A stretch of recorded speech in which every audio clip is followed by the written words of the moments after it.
Hi, I'm Andy Popenfoose, SYM Financial Advisors Chief Investment Officer. One thing a lot of people don't know about me is before my investment career, I was actually in the military. So I often joke in the financial world, 2008 was the global financial crisis. And while everybody was working through that, I had it easy. I was just in Iraq as an infantry platoon leader.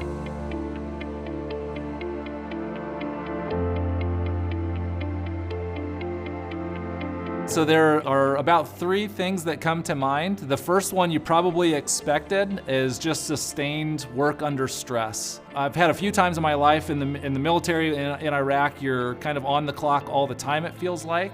And for me, I hit a certain point that, like, if I think about it all day and then I dream about it, like even in my dreams I'm not getting rest, that's when it's time to do something. So I tried to make it a discipline. It always feels like you don't have any time, but you actually, if it's a priority, you can find 10 or 15 minutes. So I tried to do something that was just mentally a world apart from what was going on. So I picked artistic comic books, and I would try to read a comic book for like 15 minutes a night before I'd go to bed, just so that there is that time where you think about something else. It's important, whether now maybe reading a child's book, going for a run, things like that, mentally you're taking a step back. And I found that to be really energizing and actually speeds up the clarity of my thought when I'm back on. The second one is there are certain situations that you know are coming. You know to expect, and it's kind of on you if you're just making up your solution on the fly. That's true for the military. So in the Army, that's battle drills. I'm sure every service has a different name for it, but the most common situations you'll find yourself in, rehearse it till you can do it in your sleep.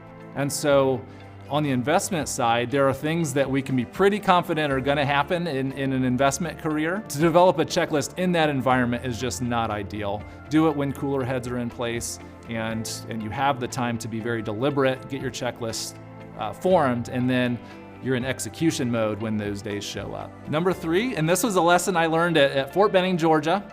Everybody not only is more engaged, but they actually are more motivated and enjoy the process more when they understand what's going on. So I was at a course at Fort Benning, and you're evaluated as you're running the mission. You can just tell everybody, go over here, and then I'm gonna tell you what we do next. They don't know why they're walking, they don't know what they're looking for, they don't know how long they'll be walking. That is a motivation killer. And I found throughout work, the more that you communicate what's going on, yeah, maybe it's not done, maybe it's a work in progress and doesn't have the polish that you would like, but if you tell people where we are on a sequence, everybody on the team has better eyes for what's my role in this and why is it important, and of course that's more motivating than just do this little 4-square box instruction and trust me, it's for the greater good.